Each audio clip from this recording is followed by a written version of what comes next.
şey olamaz. Çıktık tepeye. Gidiyor tekrar.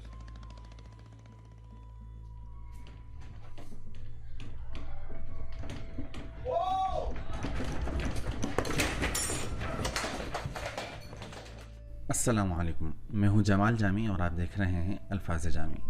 मोहतरम नाज़रीन, तुर्की में 6.6 शिद्दत का ज़िलज़ला, मुतअद्दिद इमारतें मुनहदिम, 12 अफराद जाँ बहक। तुर्क खबर रसा एजेंसी अनातोलो के मुताबिक 6.6 शिद्दत के ज़िलज़ले के नतीजे में तुर्की के साहिली शहर अज़मीर में मुतअद्दिद इमारतें मुनहदिम हो गई हैं, जबकि अब तक 12 अफराद हलाक और 522 के करीब ज़ख्मी हुए हैं।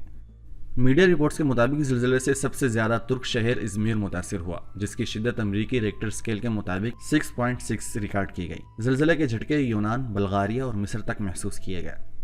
बरतानवी खबर रसा इदारे राइटर्स के मुताबिक ज़िलज़ला बहैरा एजियन में आया, जिसके झटके तुर्की और यूनान दोनों ममालिक के साहिली इलाकों में महसूस किए गए। ज़िलज़ले के झटके महसूस होते ही तुर्की के साहिली शहर इज़मीर में लोग घरों से बाहर निकल आए, जबकि शहर के वस्ती इलाके में एक इमारत भी मुनहदिम हो गई, जबकि मजमूई तौर पर 17 इमारतों के गिरने की इतलात हैं। अब तक मलबे तले दबे 72 अफराद को जिंदा निकाला जा चुका है। तुर्की के डिजास्टर मैनेजमेंट प्रेसिडेंसी ने ज़िलज़ले की शिद्दत 6.6 बताई है, जबकि अमरीकी जियोलॉजिकल सर्वे के मुताबिक 7 थी।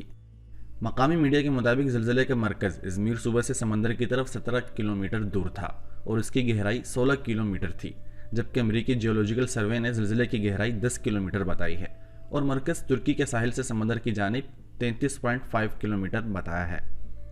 ज़िलज़ले के बाद इज़मीर और बहैरा एजियन के साहिल से मुत्तसिल इलाकों में समंदर का पानी रिहायशी इलाकों में दाखिल हो गया। यूनान के जजीरा सामोस के रिहायशियों से अपील की गई है कि वो साहिली इलाकों से दूर रहें, क्योंकि ज़िलज़ले के नतीजे में ऊंची लहरें उठने का भी खदशा है। यूनान के जजीरा सामोस में भी 2 बच्चों की हलाकतों की इतलात हैं, जबकि 8 अफराद ज़ख्मी हुए हैं।